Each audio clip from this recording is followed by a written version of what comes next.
Hai guys, kembali lagi bersama Kakang Prabu di One Channel Review. Di video kali ini kita akan melanjutkan alur cerita film Alien Earth episode 5, di mana di episode kali ini kita akan diperlihatkan Kishimaro dan teman-temannya sebelum mengalami kecelakaan. Kira-kira apa yang sebenarnya terjadi? Oke lah, daripada kalian kesal setelah melihat banyaknya orang yang pamer ayang, mending kita saksikan saja alur cerita film ini. Tapi jika kalian suka dengan video ini, silahkan ditekan tombol subscribe-nya dan aktifkan lonceng notifikasinya agar tidak ketinggalan video terbaru dari channel ini. Di episode yang kelima ini kita diperlihatkan kembali Kishimaro dan teman-temannya yang sedang berada di kapal antariksa Wayland Yutani sebelum kapal itu mubui menabrak bumi. Di mana pada saat itu Shimaro yang sedang tertidur dibangunkan oleh si Ucup untuk memberitahukan telah terjadinya kebakaran di ruangan kargo. Dan akibat kebakaran itu, dua makhluk alien berhasil terlepas hingga menyerang si kapten kapal dan seorang perwira bernama Bronsky.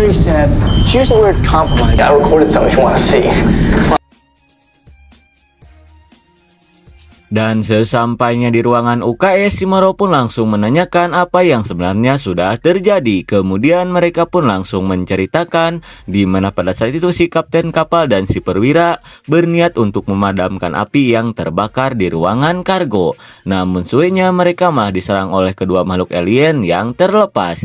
Hingga setelah itu mereka pun mencoba untuk melepaskan si makhluk dari tubuhnya si kapten. Namun suenya makhluk itu malah mengeluarkan cairan asam hingga membuat si kapten modar mengenaskan. Quiet. Dan setelah melihat si perwira Bronsky masih hidup, si Mila pun berniat untuk menghabisi si makhluk agar bisa menyelamatkan nyawanya si Bronsky. Namun Shimaro melarangnya karena nyawa makhluk itu sangatlah berharga. Kemudian si astronot senja pun berniat menyimpan si makhluk dan si Bronsky itu di sebuah kapsul dan membekukannya. Karena dia yakin dengan cara itu mereka berdua akan tetap hidup selama perjalanan menuju bumi. Setelah mendengar hal itu, Shimaro pun meminta ke yang lainnya untuk mengecek kurungan makhluk alien yang sudah mereka tangkap karena takutnya ada makhluk alien lain yang terlepas.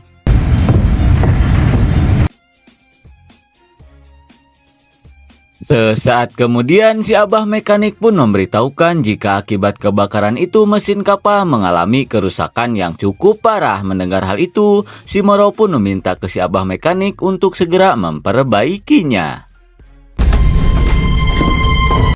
Di sisi lain kita pun diperlihatkan ke si Ucup dan si Kokom yang sedang mengecek kurungan makhluk alien untuk memastikan tak ada lagi makhluk yang terlepas.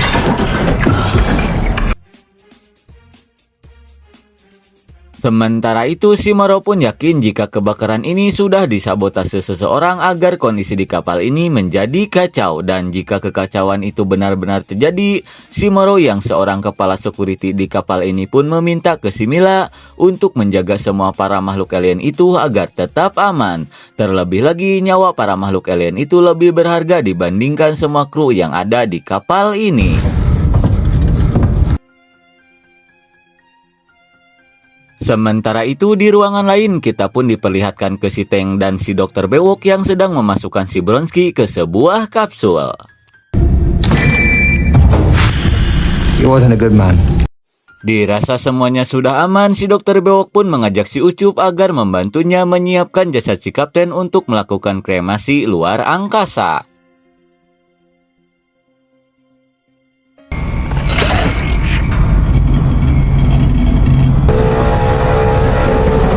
Singkat waktu beberapa saat kemudian kita pun diperlihatkan ke Shimaro yang sedang melihat CCTV untuk melihat apa yang sebenarnya terjadi ke si kapten kapal dan ke si perwira Bronsky.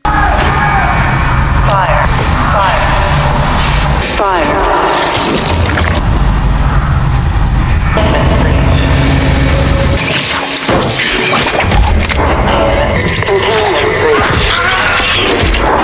Setelah melihat hal itu, Shimaro yang merasa janggal pun langsung memutar rekaman sebelum kekacauan itu terjadi. Hingga tidak lama kemudian dia pun melihat seseorang yang masuk ke ruangan itu.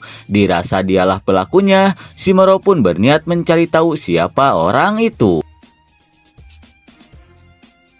Sesaat kemudian si Moro pun langsung menemui dua mekanik kapal untuk menanyakan kondisi mesin kapalnya saat ini. Lalu si abah mekanik pun memberitahukan alat komunikasi di kapal ini mengalami kerusakan yang cukup parah, di mana dia yakin jika kerusakan ini seperti disengaja oleh seseorang. Mendengar hal itu, si Moro pun meminta ke mereka untuk merahasiakannya sebelum dia menemukan siapa pelakunya.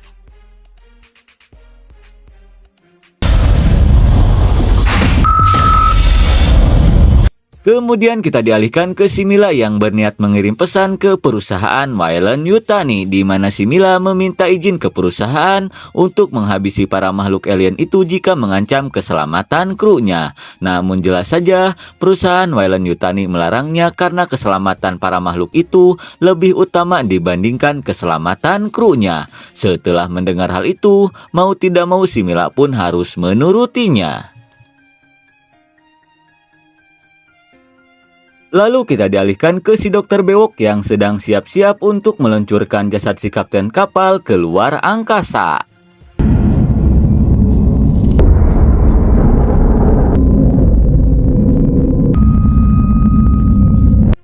Namun setelah itu tiba-tiba sisi lain bagian kapal mengalami ledakan, dan akibat ledakan itu si abah mekanik pun memberitahukan jika bahan bakar di kapal ini dalam waktu 24 jam akan habis, dan setelah itu dipastikan kapal ini akan segera menabrak bumi. Dirasa itu sangat berbahaya, si Mila pun berniat untuk meminta bantuan. Namun di tengah obrolan tiba-tiba mereka pun panik setelah mendengar suara pemberitahuan jika ruangan karantina sudah jebol. Dirasa sudah terjadi sesuatu, mereka pun bergegas mengeceknya. Dan sesampainya di sana, sontak saja si Mila pun sok parah setelah melihat si Blonsky sudah modar mengenaskan dengan perut yang bolong. Melihat hal itu, si Moro pun langsung memberitahukan jika itu diakibatkan oleh bayi Xenomorph. Karena sebenarnya saat makhluk itu menempel di wajahnya si Blonsky, makhluk itu telah menanamkan sebuah sperma ke tubuhnya si Blonsky. Dan setelah spermanya tumbuh besar, maka dia akan segera keluar dari dalam tubuhnya. Dan sekarang mereka harus segera menangkap makhluk itu jika ingin semua kru selamat. You saw the containment.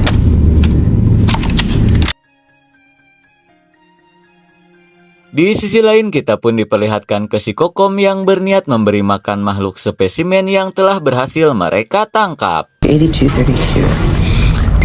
No matter how hungry, you will feed on dead tissue. Dan tanpa si Kokom sadari, salah satu dari makhluk itu telah berhasil keluar.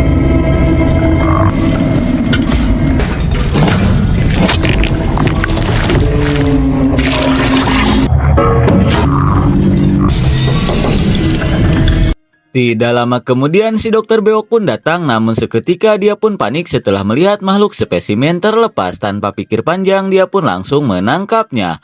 Walaupun berhasil mengurungnya kembali, namun tanpa mereka sadari makhluk itu telah menanamkan bibit di botol minumannya si Kokom.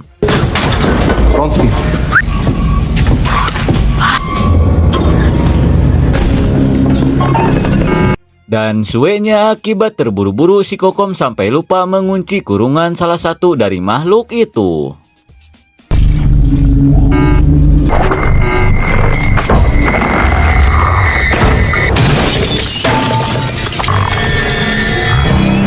Hingga akhirnya si makhluk itu pun berhasil terlepas. Kira-kira apa yang akan terjadi selanjutnya?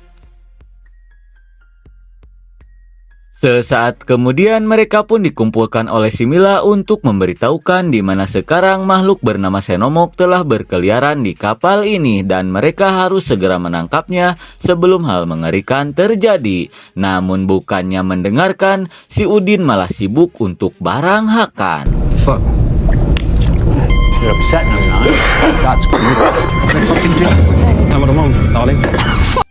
Mamam tahsiah akibat sibuk barang hakan, si Udin yang tersedak pun langsung meminum airnya si Kokom yang sudah dipenuhi bayi-bayi alien. Sementara itu si Moro yang kesal pun langsung meminta ke mereka untuk serius menanggapi hal ini, terlebih lagi dua di antara mereka telah menjadi korbannya. Di mana si Moro yakin jika di antara mereka lah orang yang telah menyebabkan kekacauan ini. Kemudian dia pun menyuruh si Mila untuk mencari keberadaan makhluk itu diantar oleh si Kokom. Sementara yang lainnya akan si Moro interogasi agar dia tahu siapa pelakunya.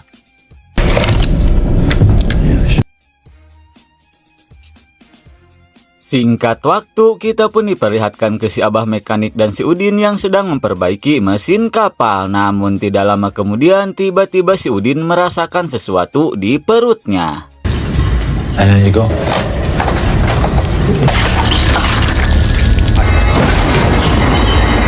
Dan akibat meminum air itu, kini si Udin pun harus muntah darah hingga dia pun harus pingsan. Di sisi lain, kita pun diperlihatkan ke si Mila dan si Kokom yang berniat mengecek ruangan kargo. Namun sesampainya di dalam, mereka pun sok parah setelah melihat salah satu makhluk alien itu sudah terlepas. Hingga di tengah kepanikan, tiba-tiba si Dokter Bewok memanggil mereka untuk segera ke ruangan klinik. Dirasa sudah terjadi sesuatu, mereka pun bergegas pergi ke sana.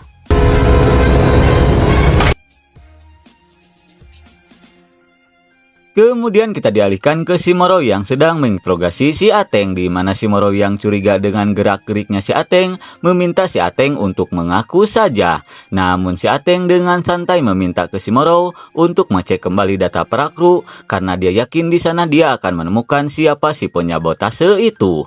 Dirasa perkataan si Ateng ada benarnya, si Moro pun bergegas pergi mengeceknya.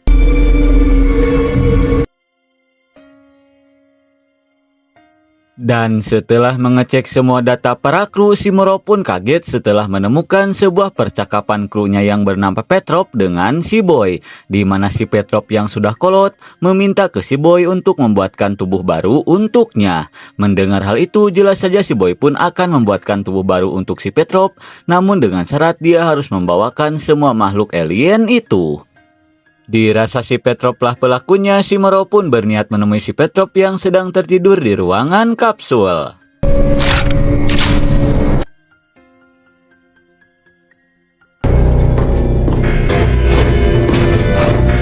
Namun sesampainya di sana, si Moro pun sangat kesal setelah melihat si Petrov sudah menghilang dari tempat tidurnya. Hingga di tengah kekesalan, dia yang mendapatkan pemberitahuan dari ruangan klinik pun bergegas pergi ke sana. Sesampainya di ruangan klinik, si Moro pun langsung memberitahukan ke si Mila jika si Petrov lah si penyabotase itu, di mana selama ini dia pura-pura tertidur di ruangan kapsul agar tidak terendus kejahatannya. Kemudian si Moro pun mengajak si Mila untuk segera mencarinya. Namun si Abah mekanik melarang mereka untuk pergi, terlebih lagi sekarang keadaan si Udin sangat mengkhawatirkan.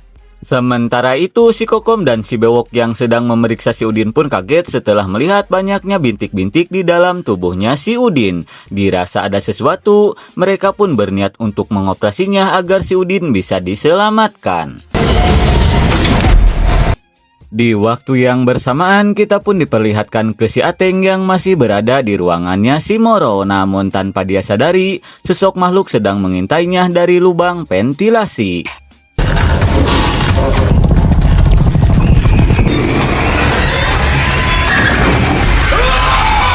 Malang sekali si Ateng pun harus modar mengenaskan setelah tangkurak botaknya dikokop makhluk alien.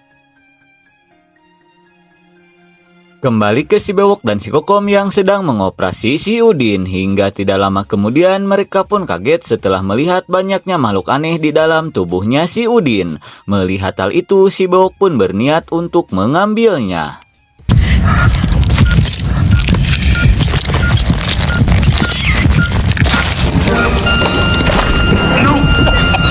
Namun ternyata makhluk itu bukan hanya menghisap darah saja, melainkan dia juga bisa mengeluarkan racun dari hitutnya. Dan suenya, akibat tidak memakai pengaman, si Kokom dan si Bewok pun harus terkena racun itu. Melihat hal itu, si Abah mekanik pun berniat untuk menolong mereka, namun si Moro melarangnya karena itu sangatlah berbahaya. Kemudian dia pun menyuruh si Mila untuk segera menyegel pintu ruangan itu.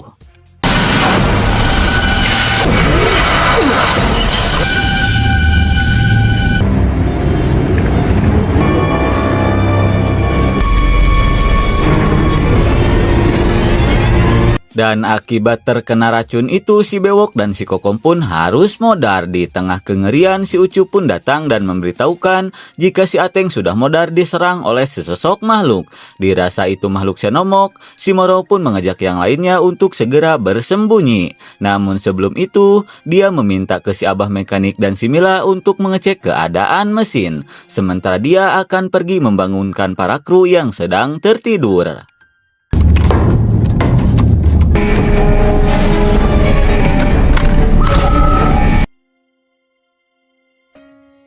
Selepas si Moro dan si Ucup pergi, si Abah Mekanik pun mengajak si Mila untuk segera bergegas. Namun si Mila yang masih kena mental akibat kematian rekan-rekannya tak menjawab perkataan si Abah. Melihat hal itu, si Abah Mekanik pun bergegas pergi meninggalkan si Mila.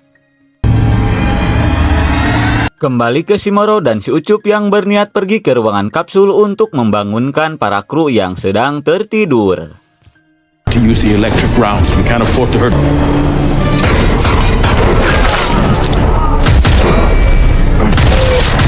Namun di tengah perjalanan tiba-tiba si Petrov datang dan langsung menembaki mereka. Dan akibat kejadian itu si Ucup harus terkena tembakan. Melihat si Ucup yang terluka, si Moro pun bergegas membawa si Ucup bersembunyi.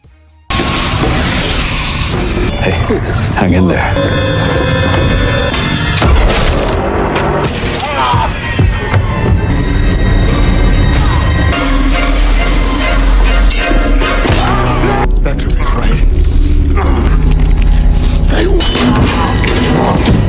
Walaupun si Ucup harus modar terheadshot, namun pada akhirnya si Moro berhasil mencucuk si Petrov hingga dia pun harus modar mengenaskan. Setelah itu dia pun bergas pergi menemui teman-temannya. Kembali ke si Mila yang sedang menaburkan tanah untuk menghormati kematian si Kokom dan si Bewok. Namun tanpa dia sadari, sesosok makhluk alien sudah ngajogrok di belakangnya.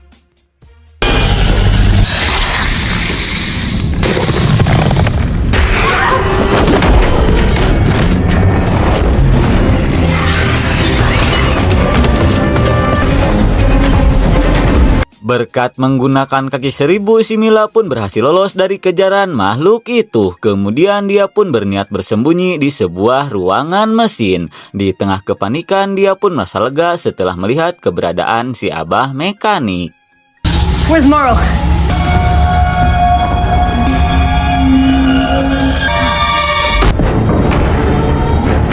Namun ternyata si Abah Mekanik sudah dikendalikan oleh si alien bermata satu hingga dia pun langsung menyerang si Mila. Apakah si Mila akan baik-baik saja?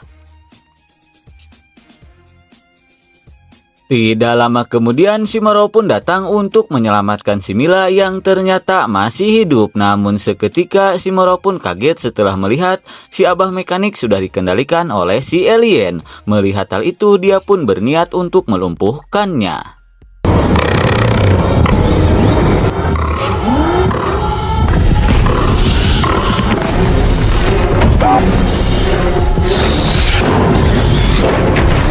Di saat para alien itu sedang sibuk adu mekanik, si Mila yang baru saja sadar dari pingsannya pun bergegas pergi dari tempat itu menyusul si Moro.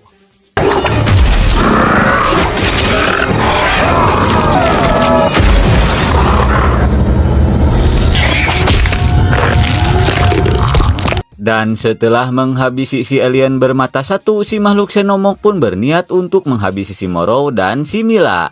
Dan kita pun akan diperlihatkan kembali ke adegan yang ada di episode 1.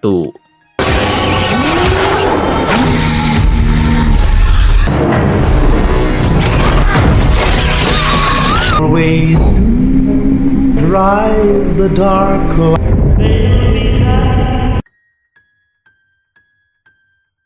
Kemudian kita dialihkan ke masa sekarang, di mana pada saat itu si Moro sudah kembali ke perusahaan Weyland Yutani. Kemudian si Moro pun langsung memberitahukan jika akibat dari kejadian itu semua kru kapalnya sudah modar. Dan suenya semua makhluk alien yang sudah mereka tangkap kini disita oleh si Boy. Dia pun berjanji akan mengambil kembali para makhluk itu dengan caranya sendiri. Terlebih lagi dia ingin membalas budi ke perusahaan Weyland Yutani. Kira-kira apakah si Moro akan berhasil kembali mengambil para makhluk itu, ya kalem heula atuh karena episode 5 pun sudah berakhir.